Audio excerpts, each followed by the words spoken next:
नमस्कार, आप सभी का स्वागत है। मैं डॉक्टर अंजू ओझा आज आपको राजस्थान की मृदाओं के बारे में बताने जा रही हूँ। मृदा एक बहुत ही महत्वपूर्ण विषय है क्योंकि मृदा पर कृषि आधारित होती है और कृषि पर हमारी अर्थव्यवस्था आधारित होती है। तो यहाँ हम बात कर रहे हैं मृदा किसे कहते हैं। मृदा भूमि की ऊपरी सतह होती है जो चट्टानों के टूटने फूटने एवं विघटन से उत्पन्न सामग्री तथा उस पर पड़े जलवायु, वनस्पति एवं अन्य जैविक प्रभावों से विकसित होती है।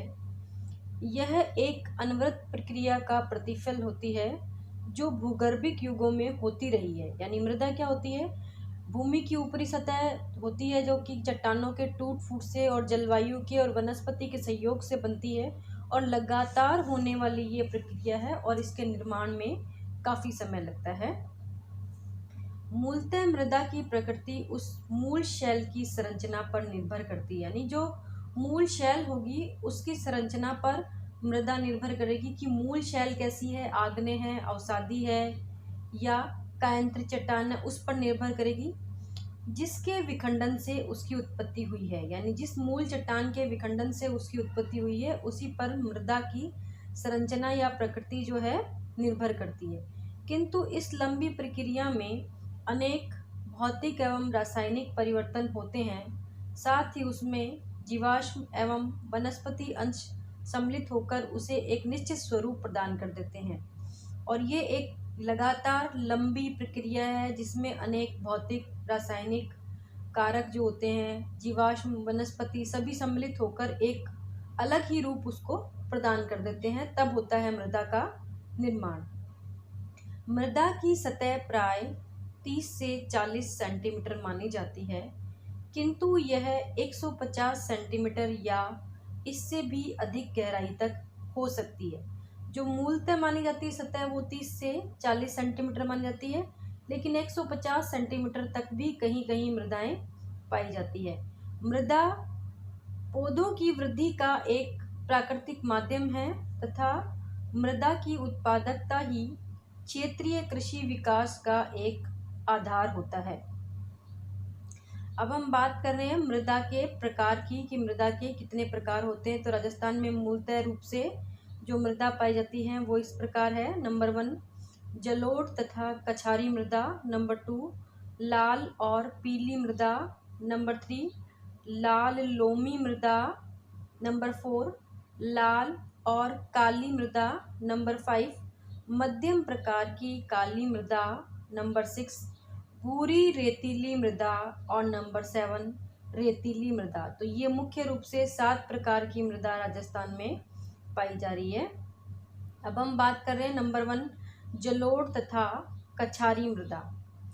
इस प्रकार की मृदा पूर्वी राजस्थान के मैदान एवं घाटियों में विस्तृत है। यानी पूर्वी राजस्थान का जो मैदानी भाग है और जो वहाँ की घाटियाँ हैं उनमें जो पाई जाती है मृदा वो जलोढ़ या कछारी मृदा कहलाती है। तथा राजस्थान के पूर्वी भाग प्रधानतः भरतपुर, धौलपुर, दौसा, जयपुर, टोंक तथा सवाई माधोपुर जिलों में जो मृदा पाई जाती है वो जलोढ़ तथा कछारी मृदा है। इस मृदा में चूना, फास्फोरिकम तथा हुमस की कमी होती है। इसका रंग कहीं लाल तो कहीं भूरा होता है तथा उत्पादकता की दृष्टि से यह उत्तम होती है। क्योंकि ये उपजाऊ मृदा होती है इसलिए उत्पादकता की दृष्टि से ये उत्तम होती है। भूरी कछारी मृदा अलवर, भरतपुर और गंगानगर के घग्गर प्रदेश में होती है। यह भी कृषि की दृष्टि से उत्तम होती है। तो जलोढ़ या कछारी जो मृदा होती है वो कृषि की दृष्टि से उत्तम होती है। दूसरी मृदा है लाल और पीली मृदा। इस प्रकार की मृदा सवाई माधोपुर जिले के पश्चिमी भाग, भीलवाड़ा के पश्चिमी भाग, अजमेर और सिरोही जिले में पाई जाती है। इन भागों में चीका और दोमट दोनों प्रकार की मृदा मिलती है। इस मृदा में कार्बोनेट की कमी होती है। तो जो लाल और पीली मृदा होती है उसमें कार्बोनेट की कमी पाई जाती है, किंतु नमी अधिक समय तक धारण करने की क्षमता होती है। तो कार्बोनेट की तो कमी है लेकिन ये नमी को अधिक समय तक धारण करके रखती हैं। इसका लाल और पीला रंग लौह अंश की प्रधानता को दर्शाता है। इस मृदा पर जलवायु और स्थानीय दशाओं का प्रभाव स्पष्ट है। इसमें नाइट्रोजन और जैविक कार्बनिक यौगिकों की मात्रा बहुत कम होती है। तीसरी प्रकार की मृदा है लाल तथा लोमी मृदा। यह मृदा उदयपुर जिले के मध्य एवं दक्षिणी भाग और डूंगरपुर में मुख्यतः मिलती है। इसमें चूना, पोटास, लौह ऑक्साइड और फास्फोरस कम मात्रा में होता है तथा लौह अंश की उपस्थिति के कारण लाल रंग दिखाई देता है। तो जितनी भी मृदाएं लाल दिखाई देती हैं उनमें लाल रंग दिखाई देने का जो मुख्य कारण होता है वो होता है लौह अंश की उपस्थिति। उपजाऊपन की दृष्टि से यह सामान्य होती है तथा मक्का, चावल, गन्ना आदि इसमें सामान्यतः उत्पादित होते हैं। अगली मृदा है लाल और काली मृदा। यह भीलवाड़ा, उदयपुर के पूर्वी भाग, चित्तौड़गढ़, डूंगरपुर एवं बांसवाड़ा जिलों में मिलती है। यह लाल मृदा मालवा की काली मिट्टी का ही विस्तार है। इसमें फॉस्फेट, नाइट्रोजन, कैल्शियम और कार्बनिक पदार्थों की कमी होती है तथा उत्पादकता में विविधता होती है। सामान्यतः इसमें कपास, मक्का आदि का उत्पादन किया जाता है। नेक्स्ट है मध्यम प्रकार की काली मृदा। यह हाड़ौती पठार अर्थात कोटा, बूंदी, बारा, झालावाड़ जिलों में विभाजित है। ये गहरे भूरे रंग से काले रंग तक की होती है। इस मृदा में कछारी मृदा भी मिश्रित रूप में पाई जाती है जो नदियों की घाटियों में है। फास्फेट, नाइट्रोजन और जैविक पदार्थ इसमें कम होता है किंतु कैल्शियम और पोटास पर्याप्त मात्रा में होता है। यह मृदा व्यापारिक फसलों जैसे कपास, मूंगफली, दालों आदि के लिए उपयुक्त है। तो जो मध्यम प्रकार की काली मृदा है उसमें व्यापारिक फसलें अधिक उत्पन्न की जाती हैं। नेक्स्ट है भूरी रेतीली मृदा। इस प्रकार की मृदा पश्चिमी राजस्थान के बाड़मेर, जालोर, जोधपुर, पाली, नागौर, सिरोही, सीकर एवं झुंझुनू जिले के लगभग 36,000 वर्ग किलोमीटर क्षेत्र में फैली है। इस मृदा में रेत की प्रधानता है।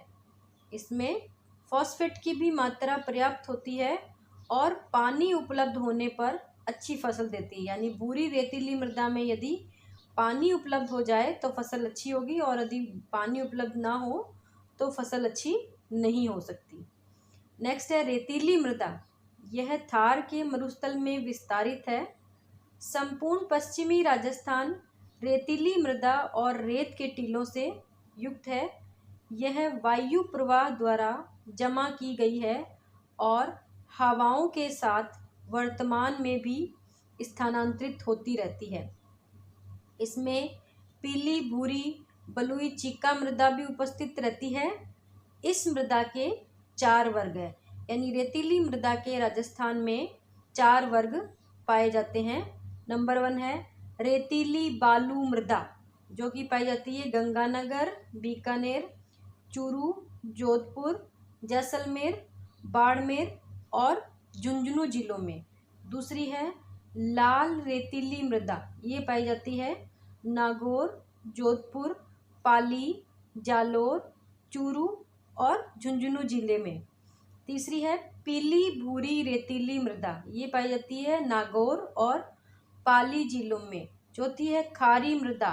ये पाई जाती है बाड़मेर, जैसलमेर, बीकानेर, नागौर जिलों की निम्न भूमियों अथवा गर्तों में।